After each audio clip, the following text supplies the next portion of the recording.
യഹ്യ സിൻവറിനെ കുറിച്ചാണ് നമ്മൾ സംസാരിക്കാൻ പോകുന്നത്. ഹമാസ് തലവൻ.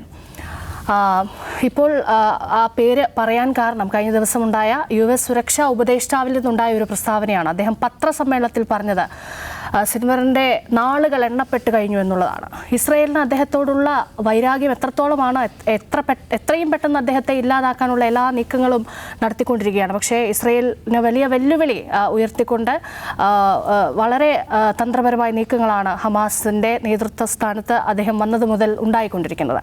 ദാവൂദ് സർ, ഇസ്രയേലിന് ഏറ്റവും ബദ്ധവൈരമുള്ള ഒരു ആളാണ്. അപ്പോൾ നിരന്തരമായി അദ്ദേഹത്തെ ടാർഗറ്റ് ചെയ്തുകൊണ്ട് ആക്രമിക്കാനുള്ള ശ്രമങ്ങൾ നടക്കുന്ന ഒരു സമയത്ത് അദ്ദേഹം മരിച്ചുപോയി എന്നുള്ള തരത്തിൽ, കൊന്നു എന്നുള്ള വാർത്തകൾ പോലും വന്നിരുന്നു. അപ്പോൾ വലിയ വെല്ലുവിളി ഇസ്രയേലിനെ സംബന്ധിച്ചുണ്ട്. അപ്പോൾ US-ൻ്റെ ഭാഗത്തു നിന്ന് ഇപ്പോൾ ആദ്യമായിട്ടാണ് ഇദ്ദേഹത്തിനെതിരെ ഒരു പ്രസ്താവന ഉണ്ടാകുന്നതെന്നുള്ളതാണ് അതിലേറ്റവും ശ്രദ്ധേയമായി എനിക്ക് തോന്നിയത്. എന്തുകൊണ്ടായിരിക്കാം? അല്ല, അത് വളരെ കൗതുകരമായുള്ളൊരു കാര്യമാണ്. US പൊതുവെ ഓഫ് കോഴ്സ് അവർ ഹമാസിനെ ക്ലാസിഫൈ ചെയ്തിട്ടുണ്ട്, ഹമാസിനെതിരായിട്ട് നിലപാടുണ്ട്. പക്ഷേ യഹ്യ സിൻവാറിൻ്റെ പേര് പറഞ്ഞുകൊണ്ട് സിൻവാറിൻ്റെ നാളുകൾ എണ്ണപ്പെട്ടിരിക്കുന്നു എന്നൊരു പ്രസ്താവന ഉത്തരവാദപ്പെട്ട ഒരു US വക്താവ് പുറപ്പെടുവിക്കുക എന്നുള്ളത് ഭയങ്കര സർപ്രൈസിംഗ് ആയിട്ടുള്ള കാര്യമാണ്. പക്ഷേ അവർ എന്തുകൊണ്ടായിരിക്കും ചെയ്തെന്ന് എനിക്ക് തോന്നുന്നു ഞങ്ങൾ ഇസ്രായേലിൻ്റെ കൂടെയാണ് എന്ന് ആവർത്തിച്ച് ഉറപ്പിക്കാനുള്ള ഇതിൻ്റെ ഭാഗമായിരിക്കാം. കാരണം ഇസ്രായേലിനെ സംബന്ധിച്ചിടത്തോളം സിൻവാറിനെ കൊല്ലുക എന്നുള്ളത് അവരുടെ ഇപ്പോഴത്തെ ഏറ്റവും അടിയന്തരമായിട്ടുള്ളൊരു കർത്തവ്യമായിരിക്കുകയാണ്. ഇപ്പോൾ ഇന്നലെ അവരവിടെ ഈ വിമാനങ്ങളിൽ ലഘുലേഖ ഇട്ടിട്ടുണ്ട്. ഗസയിൽ അറബിയിലുള്ള ലഘുലേഖയാണ്, യാ അഹ്ല ഗസ എന്നാണ് അതിൽ തലക്കെട്ട്. അപ്പോൾ അതിൽ പറയുന്നത്, നിങ്ങൾ 4 ഹമാസ് നേതാക്കളുടെ പേര് അതിലുണ്ട്. യഹ്യ സിൻവാർ, അദ്ദേഹത്തിൻ്റെ അനുജൻ മുഹമ്മദ് സിൻവാർ, പിന്നെ ഖസാം ബ്രിഗേഡിൻ്റെ തലവൻ മുഹമ്മദ് ദെയ്ഫ്, പിന്നെ അവിടുത്തെ ഖാൻ യൂണിസിൽ അതിൻ്റെ കമാൻഡർ, അയാളുടെ പേര് ഞാൻ ഓർക്കുന്നില്ല. ഈ 4 ആളുകളുടെ പടമുണ്ട്.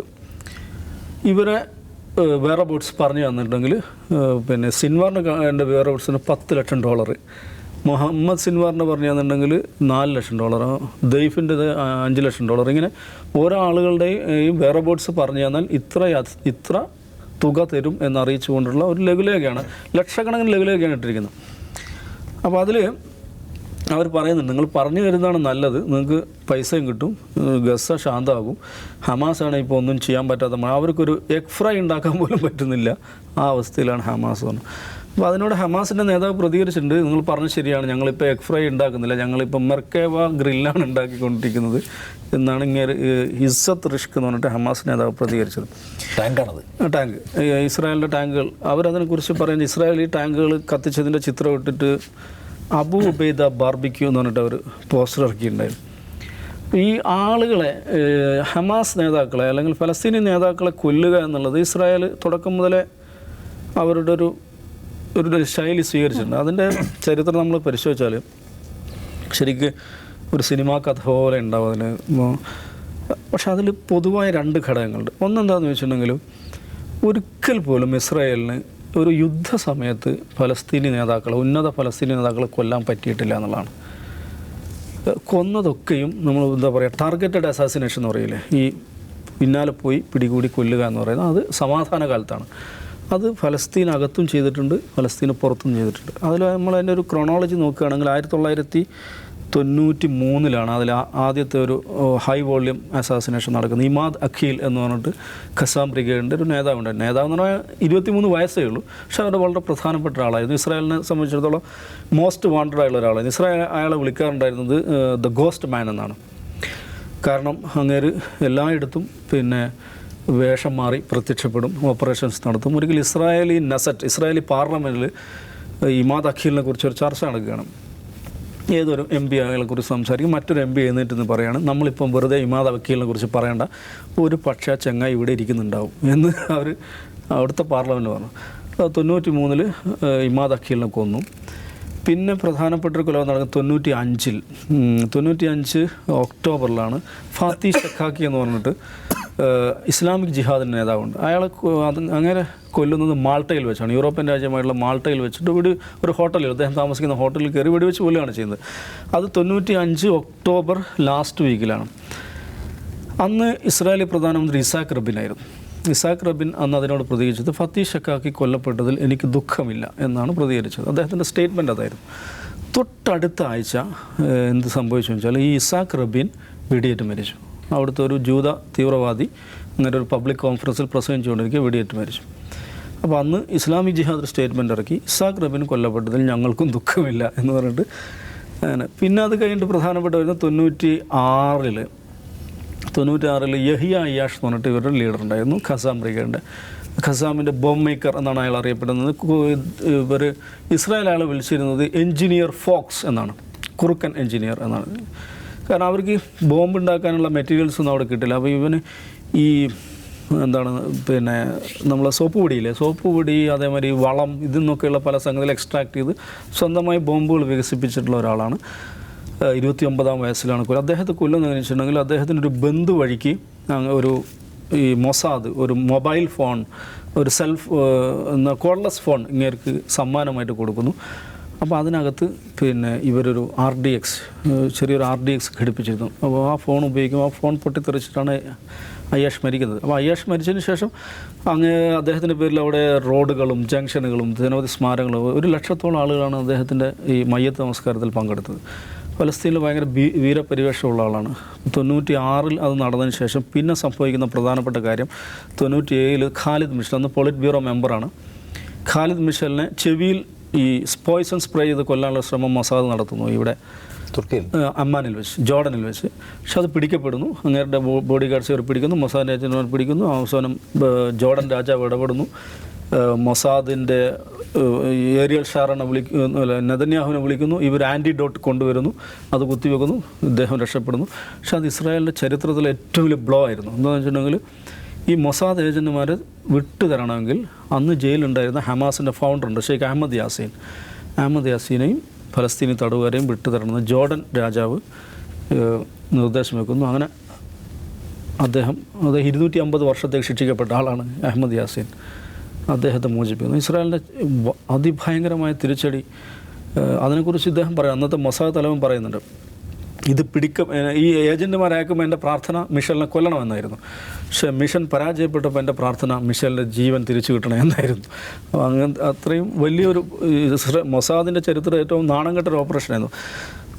അതിനുശേഷവും വീണ്ടും ഒരു കൊലപാതക പരമ്പര തുടരുന്നുണ്ട്. 2002-ൽ സലാ ഷഹാദ എന്ന് വെച്ചാൽ അന്നത്തെ ഇസുദ്ദീൻ ഖസാം ബ്രിഗേഡിൻ്റെ തലവനായിരുന്നു. അദ്ദേഹത്തെ വീട്ടിൽ ബോംബിട്ട് കൊല്ലുകയാണ്. ആ സമയത്ത് അവിടെ വീട്ടിൽ നിന്ന് 15ഓളം ആളുകൾ കൊല്ലപ്പെടുന്നുണ്ട്. പിന്നെ 2004-ൽ അഹമ്മദ് യാസ് എന്ന് പറഞ്ഞാൽ 67 വയസ്സായ വീൽ ചെയറിൽ മാത്രം സഞ്ചരിക്കുന്ന ഒരാളാണ്.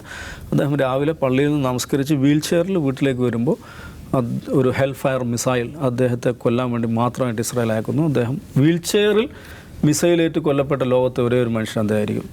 അദ്ദേഹം കൊല്ലപ്പെടുന്നു. അദ്ദേഹം കൊല്ലപ്പെട്ടപ്പോൾ അദ്ദേഹം ഹമാസ് തലവനായിരുന്നു. ഡോക്ടർ അബ്ദുൽ അസീസ് റന്തീസിയാണ് ഹമാസിൻ്റെ സാരഥി ഏറ്റെടുക്കുന്നത്.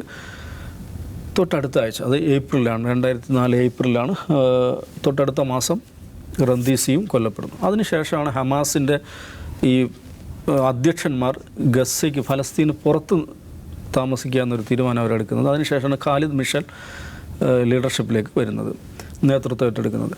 പക്ഷേ കൊലപാതകം വീണ്ടും നടക്കുന്നത് 2010-ൽ ആണ് പറഞ്ഞത്. ഇപ്പോൾ 2010-ൽ ദുബായിലൊരു ഹോട്ടൽ വെച്ചിട്ട് മഹ്മൂദ് മബഹൂ എന്ന് പറഞ്ഞിട്ട് ഇവരുടെ ലോജിസ്റ്റിക്സ് ചാർജ് ഉണ്ടായിരുന്ന ഒരു നേതാവാണ്. അദ്ദേഹത്തെ ദുബായിലൊരു ഹോട്ടൽ വെച്ച് ഷോക്ക് അടിപ്പിച്ച് കൊല്ലുന്നുണ്ട്.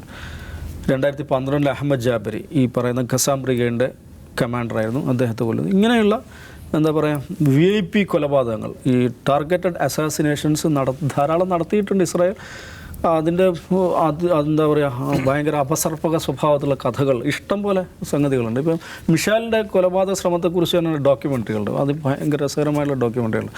അപ്പോൾ അതിങ്ങനെ ഇസ്രായേൽ തുടരുകയാണ്. സിൻവാറിന് ഓഫ് കോഴ്സ് അവരുടെ പ്രധാനപ്പെട്ട ടാർഗറ്റാണ്. സിൻവാർ നമുക്കറിയാം ജയിലിലുണ്ടായിരുന്ന ആളാണ്. ഗിലാദ് ഷാലിദ് ഡീലിൽ പുറത്തു വന്നതിന് ശേഷം 2-3 വർഷം മുമ്പ് അദ്ദേഹം ഗസയിൽ ഒരു പത്രസമ്മേളനം നടത്തുന്നുണ്ട്. ഇസ്രായേൽ എന്നെ കൊല്ലും എന്നാണ് പറയുന്നത്. ഞാനൊരു കാര്യം പറയാം, അദ്ദേഹം അടുത്തുള്ള ഒരു ഗ്ലാസ്സിൽ വെള്ളം ഉണ്ടായിരുന്നു, വെള്ളം കുടിച്ചു. എന്നെ സംബന്ധിച്ചിടത്തോളം ടെല്ലവീവ് ആക്രമിക്കുക എന്നുള്ളത് ഈ ഗ്ലാസ്സിലെ വെള്ളം കുടിക്കുന്നത് പോലെ എളുപ്പമുള്ള കാര്യമാണ്. ഞാനൊരു കാര്യം ചെയ്യാം, ഞാൻ ഈ പത്രസമ്മേളനം കഴിഞ്ഞ് ഈ വീട്ടിലേക്ക് നടന്നു പോവുകയാണ്, നിങ്ങൾ വേണേൽ കൊന്നോളൂ എന്ന് പറഞ്ഞിട്ട് 1/2 കിലോമീറ്ററോളം അദ്ദേഹം പത്രസമ്മേളനം കഴിഞ്ഞ് ആൾ സെൽഫിയൊക്കെ എടുത്ത് നടന്നു പോകുന്നുണ്ട്. അപ്പം അങ്ങനെ ഇസ്രായേൽ ഹിറ്റ് ലിസ്റ്റുള്ള ഒരാളാണ് അദ്ദേഹം. പക്ഷേ കൊല്ലാൻ സാധിച്ചേക്കാം. പക്ഷേ ഇതുവരെയുള്ള ഇസ്രായേൽ ഫലസ്തീൻ സംഘർഷം നമ്മൾ കാണുന്നത് ഇങ്ങനെയുള്ളൊരു യുദ്ധകാലത്ത് നേതാക്കന്മാരെ കൊല്ലാൻ ഇസ്രായേലിന് സാധിച്ചിട്ടില്ല. കൊന്നിട്ടുണ്ട്. കൊന്നതെല്ലാം ഈ നിലക്ക് ഫലസ്തീന് പുറത്തോ ഫലസ്തീനകത്തോ ടാർഗറ്റഡ് അസാസിനേഷനിലൂടെയാണ്. പക്ഷേ ഇപ്പോൾ ഇസ്രായേലിനെ സംബന്ധിച്ചിടത്തോളം ഈ യുദ്ധത്തിൽ നിന്നുള്ളൊരു എക്സിറ്റ്, ഒരു ഡിഗ്നിഫൈഡ് എക്സിറ്റ് കിട്ടണമെങ്കിൽ ഒരാളെയെങ്കിലും കൊല്ലണം. അതിന് പറ്റിയ ഏറ്റവും മികച്ച ആൾ സിൻവാറാണ്. അതിൽ അമേരിക്ക കൂടെ അവരോട് കൊളാബറേറ്റ് ചെയ്യുന്നുണ്ടെങ്കിൽ അമേരിക്ക ഒരു വലിയ ബ്ലണ്ടർ ചെയ്യുകയാണെന്നാണ് എനിക്ക് തോന്നുന്നത്. യെസ്, ഈ യുഎസിൻ്റെ പ്രതികരണത്തെ എങ്ങനെ കാണണം നിഷാദ്? രേഷ്മ, എനിക്ക് ഇപ്പോഴും തോന്നുന്നില്ല ഈ യഹ്യാ സിൻവാറിനെ കൊല്ലുക എന്നുള്ള അവരുടെ ഈ കോൺഫ്ലിക്റ്റ് ഉണ്ടായതിനു ശേഷമുള്ള ഏറ്റവും പ്രധാനപ്പെട്ട ലക്ഷ്യങ്ങളിലൊന്നാണ്. അവരതിൻ്റെ പരിസരത്തേക്ക് സഞ്ചരിച്ചു കഴിഞ്ഞു എന്ന മട്ടിലാണ് പ്രതികരിക്കുന്നത്. കാരണം അയാളുടെ ദിവസങ്ങൾ എണ്ണപ്പെട്ട് കഴിഞ്ഞിരിക്കുന്നു. വളരെ വേഗത്തിൽ അയാളുടെ അസാസിനേഷൻ, അയാളെ കൊലപ്പെടുത്തുക എന്ന കാര്യം സംഭവിക്കുമെന്ന് പറയുന്നു. എന്നിട്ട് എന്താണോ നടക്കുന്ന ഓപ്പറേഷൻ എന്താണ്? ഇപ്പോഴും ലഘുലേഖകൾ കൊണ്ടുവന്ന് വിതറുകയാണ്. നിങ്ങൾ ആരെങ്കിലും പറഞ്ഞു തന്നാൽ ഞങ്ങൾ യഹ്യാ സിൻവാറിനെ പിടിക്കാം എന്ന നിലയിൽ അവർ പ്രവർത്തിക്കുന്നത്. ഇപ്പോൾ കഴിഞ്ഞ ദിവസം കുറേ അധികം ആളുകളെ പിടിച്ചെല്ലാവരെയും വസ്ത്രം ഉരിഞ്ഞു വെച്ച് അതിലൊരു ചെറുപ്പക്കാരൻ, ഹക്കീം എന്ന് പറയുന്ന ചെറുപ്പക്കാരൻ്റെ ഒരു വാർത്ത ഇപ്പോൾ നമുക്ക് മിഡിൽ ഈസ്റ്റിൽ കാണാം. അയാൾ പറയുന്നത് അയാളുടെ ദേഹത്തൊരു ഗോപ്രോ ക്യാമറ കെട്ടിവെച്ചിരിക്കുന്നു, ഒപ്പം സ്ഫോടക വസ്തുക്കളുടെ ഒരു ബെൽറ്റും. എന്നിട്ട് അയാളെ ഒരു തുരങ്കത്തിലേക്ക് കടത്തിവിടുകയാണ്. എന്നിട്ട് അയാളുടെ ഗോപ്രോ ക്യാമറയിലെ വിവരങ്ങൾ പുറത്തിരുന്ന് കാണുന്നു. അകത്ത് കയറുമ്പോൾ ഏതെങ്കിലും ഹമാസിൻ്റെ പോരാളികളുണ്ടെങ്കിൽ പൊട്ടിക്കും. കയറാൻ ഇവർക്ക് പേടിയാണ്. എന്ന് വെച്ചാൽ ഇവർ ആദ്യം വന്ന് കയറിപ്പോയ ഏതാണ്ട് എല്ലാ തുരങ്കങ്ങളും വ്യാജ തുരങ്കങ്ങളായി പൊട്ടി ഡസൻ കണക്കിന് പട്ടാളക്കാർ മരിച്ചു. ഈ ഗ്രൗണ്ടിൽ എങ്ങനെ ഓപ്പറേറ്റ് ചെയ്യണം, എങ്ങനെ ബന്ദികളെ തപ്പണം, നമ്മുടെ ആളുകളെ തപ്പി കണ്ടുപിടിക്കണം, എങ്ങനെ ഹമാസിൻ്റെ തുരങ്കങ്ങൾ കണ്ടെത്തണം എന്ന കാര്യത്തിൽ വ്യക്തതയില്ലാതിരിക്കുന്നു എന്ന പ്രശ്നം അവർക്കുണ്ട്. 20,000 പേര് കൊല്ലപ്പെട്ടെന്നുള്ള കാര്യം അവിടെ നിൽക്കട്ടെ. ഇതിൻ്റെ കാര്യം എന്ന് വെച്ചാൽ ഗ്രൗണ്ട് ഓപ്പറേഷൻ, അവർക്ക് ഏരിയൽ ബോംബാർട്ട്മെൻറ്റിനുള്ള ശേഷിയുണ്ട്, ഇഷ്ടംപോലെ വിമാനങ്ങളുണ്ട്, അതൊക്കെ ഉണ്ട്. ഹമാസിൻ്റെ കയ്യിൽ വിമാനങ്ങളും ഇല്ല, അവർക്ക് ഈ പറഞ്ഞ എയർ സ്ട്രിപ്പ് ഒന്നുമില്ല. ഒപ്പം അവരുടെ ഇഷ്ടംപോലെ ആയുധങ്ങളുണ്ട്, ഇഷ്ടംപോലെ പൈസയുണ്ട്, ഇഷ്ടംപോലെ പട്ടാളക്കാരുണ്ട്. പക്ഷേ ഒരു കരയുദ്ധത്തിൽ എങ്ങനെയാണ് ഒരു ഗറില്ല ഓപ്പറേഷനെ കൈകാര്യം ചെയ്യേണ്ടത് എന്ന കാര്യത്തിൽ അവർക്ക് പ്രശ്നമുണ്ടെന്നാണ് ഇത് കാണുമ്പോൾ മനസ്സിലാവുന്നത്. അപ്പോൾ ഈ ഞങ്ങളിപ്പോൾ ഇയാളെ കൊല്ലാൻ പോകുന്നു എന്ന് പറയുമ്പോൾ അതിൻ്റെ ടാർഗറ്റിൻ്റെ അടുത്തെത്തിയിട്ടുണ്ട്. ഒരു ടണലിനകത്തേക്ക് പോലും കയറാൻ ഭയന്ന് പുറത്ത് നിൽക്കുന്ന ഏതെങ്കിലും പലസ്തീനി പയ്യനെ, 15 വയസ്സുള്ള വേറൊരു കുഞ്ഞിനെ, ചെറുപ്പക്കാരനെ പിടിച്ച് അവൻ്റെ ദേഹത്തും ഇതുപോലെ ക്യാമറ കെട്ടിവെച്ച് സമാനമായ പരീക്ഷണം നടത്തി. ഇയാൾ പറയുന്നുണ്ട്, ഞാൻ ഏത് സമയത്തും പൊട്ടും, കാരണം എൻ്റെ ക്യാമറയ്ക്ക് മുമ്പിൽ ഏതെങ്കിലും ഹമാസ് മിലിറ്റൻ്റ് എൻ്റെ മുന്നിൽ പ്രത്യക്ഷപ്പെട്ടാൽ പൊട്ടും. പക്ഷേ എൻ്റെ ഭാഗ്യത്തിന് അവിടെ ആരും പ്രത്യക്ഷപ്പെട്ടില്ല. അവരെന്നെ പുറത്തേക്ക് തിരിച്ചു വിളിച്ചു. എന്നിട്ട് ഞങ്ങളെ വിട്ടയച്ച കുറേ പേരുടെ കാര്യം പറഞ്ഞുകൊണ്ട് അവരുടെയൊക്കെ സമാനമായ അനുഭവമാണ്. ഇതാണ് അവിടെ ചെയ്തുകൊണ്ടിരിക്കുന്നത്. അപ്പോൾ മിലിറ്ററി ഓപ്പറേഷനകത്ത് നമുക്ക് എന്തുമാത്രം മുന്നോട്ട് പോകാൻ കഴിയുന്നുണ്ട്. പിന്നെ ആളുകൾക്ക് ഈ റിവാർഡ് പ്രഖ്യാപിക്കുകയാണ്. പിന്നെ നേരത്തെ ദൗസയെ പറഞ്ഞ പോലെ പ്രധാനപ്പെട്ട ആളുകളെ കൊല്ലുക എന്ന് വെച്ചാൽ എത്രയോ കാലമായിട്ട് ഇവർ അവലംബിച്ചിരിക്കുന്ന ഒരു മാർഗ്ഗമാണ്. അപ്പോൾ കൊല്ലാനായിരുന്നെങ്കിൽ ആരെയെല്ലാം കൊന്നു? അഹമ്മദ് യാസിനെ കൊന്നോലെ, ഒറ്റ മിസൈലിട്ട് ഒരാളെ കൊല്ലുന്ന പോലെ യഹ്യാ സിൻവാറിനെ കൊല്ലാമായിരുന്നല്ലോ. ഈ കോൺഫ്ലിക്റ്റ് ഉണ്ടായതിന് ശേഷവും അയാൾ തകർന്ന കെട്ടിടങ്ങൾക്ക് മുമ്പിൽ നിന്ന് ഫോട്ടോഷൂട്ട് നടത്തി പടം പുറത്തുവിടുന്നുണ്ട്. എന്തുകൊണ്ടാണ് അവർക്ക് പറ്റാത്തത്? ലോകത്തെ ഏറ്റവും വലിയ അന്വേഷണ ഏജൻസി എന്ന് പറയുന്ന രഹസ്യാന്വേഷണ സംവിധാനം ഇവർക്കുണ്ട്. അമേരിക്കൻ ഇൻ്റലിജൻസ് ഏജൻസി അവരെ അവിടെ സഹായിക്കുന്നു. എവിടെയാണ് ബന്ദികളെന്ന് കണ്ടെത്താൻ കഴിഞ്ഞ 70 ദിവസമായിട്ട്. എവിടെയാണ് യഹ്യാ സിൻവാർ? ഖാൻ യൂണിസിലുണ്ടെന്ന് പറയുന്നു. ഉണ്ടെങ്കിൽ എവിടെയാണ്? അവിടെ എന്തുകൊണ്ട് തകർക്കുന്നില്ല? അപ്പോൾ എനിക്ക് തോന്നുന്നത് ഈ യുദ്ധം ആകപ്പാടെ കുഴഞ്ഞു മറിഞ്ഞ സങ്കീർണമായ ഒരു അവസ്ഥയിലാണുള്ളത്. ഏറ്റവും വലിയ പ്രതിഷേധം ഇന്നലെ നെതന്യാഹുവിൻ്റെ വീടിൻ്റെ മുമ്പിൽ കണ്ടു. അമേരിക്ക ആവട്ടെ ഓരോ ദിവസവും അവരുടെ ശത്രുക്കളുടെ എണ്ണം കൂട്ടിക്കൊണ്ടേയിരിക്കുന്നു. അമേരിക്കയ്ക്ക് ലോകത്തുള്ള അവരുടെ ഇൻഫ്ലുവൻസ് കുറഞ്ഞുകൊണ്ടേയിരിക്കുന്നു. ഒറ്റ കാരണത്താൽ ഓരോ ബോംബ് നെതന്യാഹു കൊണ്ടുവന്നിടുമ്പോഴും സംഭവിക്കുന്നത് അമേരിക്കയ്ക്കുള്ള പ്രീതി, അമേരിക്കയ്ക്കുള്ള ഇത് നഷ്ടപ്പെട്ടുകൊണ്ടിരിക്കുകയാണ്. ഓരോ ബോംബ് വീഴുമ്പോഴും സന്തോഷിക്കുന്നത് പുടിനാണെന്നും വേദനിക്കുന്നത് ബൈഡനാണെന്നും പറയുന്ന പോലെ അവർ ഈ കോൺഫ്ലിക്റ്റ് അമേരിക്കയെ പ്രയാസത്തിലാക്കുന്നുണ്ട്. സോ അതുകൊണ്ട് ഇതിൽ നിന്ന് ഒരു എക്സിറ്റ് അവർക്ക് വേണം. മാന്യമായ എക്സിറ്റിന് ശ്രമിക്കുമ്പോൾ ഞങ്ങളിതാ ഇപ്പോൾ യഹ്യാ സിൻവാർ എന്ന് പറയുന്ന മനുഷ്യനെ കൊന്നു കഴിഞ്ഞാൽ ഞങ്ങൾ ടാർഗറ്റ് നേടിക്കഴിഞ്ഞു, ഞങ്ങൾ മടങ്ങിപ്പോരും എന്ന് സ്ഥാപിക്കാനുള്ള ഒരു ശ്രമമാണെന്ന് വിചാരിക്കണം. അതിനപ്പുറത്തേക്ക് അവരുടെ മിലിറ്ററി ടാർഗറ്റ് അവരിപ്പോൾ ഉടനെ നേടുമെന്ന് വിചാരിക്കാൻ നിവൃത്തിയില്ല എന്നതൊരു കാര്യം. രണ്ടാമത്തേത്, യഹ്യാ സിൻവാറിനെ കൊന്നു എന്നതുകൊണ്ട് ഹമാസിനെ അവസാനിപ്പിക്കാൻ കഴിയും, ഹമാസിൻ്റെ ആക്രമണശേഷി അവസാനിപ്പിക്കാൻ കഴിയും? ഞാൻ വിചാരിക്കുന്നത് അവരിപ്പോൾ 70 ദിവസമായിട്ട് അവർ വെൽ പ്ലാൻഡ് ആണ്, ദീർഘകാലത്തെ ഒരു പദ്ധതിയാണ്. എന്നിട്ട് ഇത്രയും കാലമായിട്ട് ഈ ബന്ദികളെ കണ്ടെത്താൻ കഴിയുന്നില്ല, അവരുടെ സ്രോതസ് അടയ്ക്കാൻ കഴിയുന്നില്ല. സോ യഹ്യാ സിൻവാർ കൊല്ലപ്പെട്ടാൽ അടുത്ത എന്താണ് ചെയ്യേണ്ടതെന്ന കാര്യത്തിൽ അവർക്കൊരു പ്ലാൻ ഉണ്ടാവില്ല, അവർക്കൊരു രണ്ടാം നിര ഉണ്ടാവില്ല. അവർക്ക് എന്തുമാത്രം നേതാക്കന്മാരുണ്ട്? എത്രയോ നേതാക്കന്മാർ കൊല്ലപ്പെട്ടതിന് ശേഷം പുതിയ ആളുകൾ വന്നിട്ടല്ലേ. ഏറ്റവും പ്രധാനപ്പെട്ട ആളുകൾ വരെ ഞങ്ങൾ മിസൈലിട്ട് കൊന്നു വിചാരിക്കുമ്പോഴല്ലേ October 7 ഏറ്റവും വലിയ അറ്റാക്കിന് നേടേണ്ടി വരുന്നത്. സോ അതുകൊണ്ട് യഹ്യാ സിൻവാറിനെ കഴിഞ്ഞു എല്ലാം എന്ന് പറയാൻ പോലും കഴിയില്ല. കൊന്നാൽ അടുത്ത പ്ലാൻ എന്താണെന്ന കാര്യത്തിൽ അവർക്കൊരു പദ്ധതി ഉണ്ടാവും.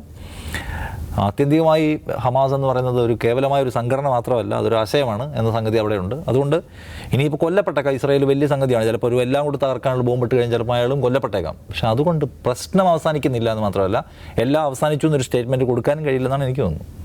യെസ്, ലോകത്തെ ഏറ്റവും വലിയ രഹസ്യാന്വേഷണ ഏജൻസിയുള്ള രാജ്യം, അതേപോലെ സൈനിക സംവിധാനങ്ങളിൽ ലോകരാജ്യങ്ങളിൽ തന്നെ ഏറ്റവും മികച്ച രാജ്യങ്ങളുടെ പട്ടികയിൽ നിൽക്കുന്ന രാജ്യമാണ് ഇസ്രായേൽ. അങ്ങനെയുള്ള ഇസ്രായേലിനെ ഇത്രയും ദിവസം ഇസ്രായേൽ ആദ്യം വിചാരിച്ചിരുന്നത് ഇതൊക്കെ പെട്ടെന്ന് തീർത്തു പോകാമെന്നാണ്. പക്ഷേ അവർ പോലും മുട്ടുവിറയ്ക്കുന്നത് ഹമാസിൻ്റെ മുന്നിലായിരുന്നു. അതൊക്കെ ലോകം സാക്ഷിയാണ് അതിനൊക്കെ. അപ്പോൾ ഹമാസ് തലവനെ തീർക്കാനുള്ള എല്ലാ നടപടികളുമായി, എല്ലാ പ്ലാനുകളുമായി അമേരിക്കയും ഇസ്രായേലും മുന്നോട്ട് പോവുകയാണ്. പക്ഷേ അത് അത്ര എളുപ്പമല്ല എന്ന് തെളിയിക്കുന്ന കാര്യങ്ങൾ തന്നെയാണ് നമ്മൾ കേൾക്കുന്നത്, കാണുന്നത്. ഔട്ട് ഓഫ് ഫോക്കസ് പൂർണ്ണമാവുകയാണ്. നമസ്കാരം.